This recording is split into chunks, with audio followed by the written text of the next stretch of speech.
আপনারা বিসমিল্লাহির রহমানির রহিম সংবিধানে আল্লাহর উপর অবিচল আস্থা এবং বিশ্বাস, রাষ্ট্র ধর্ম ইসলাম, এগুলোকে সংবিধানের মূল নীতি হিসেবে স্থায়ীভাবে জায়গা দিতে চান না।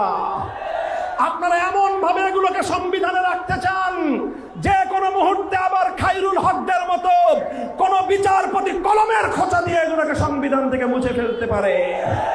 তাই আমরা সংশোধনীর মাধ্যমে নয়, সংস্কারের মাধ্যমে জাতীয় সংবিধানে স্থায়ীভাবে জুলাই সনদের স্পিরিট বাস্তবায়নের দাবি করতে চাই। এই গণভোটের রায়ের সঙ্গে যদি বিশ্বাসঘাতকতা করা হয়, জনগণের অধিকারকে যদি রাষ্ট্রীয় ক্ষমতার জাতাকলে পিষ্ট করার চেষ্টা করা হয়, আবার জুলাই হবে, আবার যুদ্ধ হবে, আবার লড়াই হবে, আবার সংগ্রাম হবে ইনশাআল্লাহ। আসসালামু আলাইকুম ওয়া রাহমাতুল্লাহ।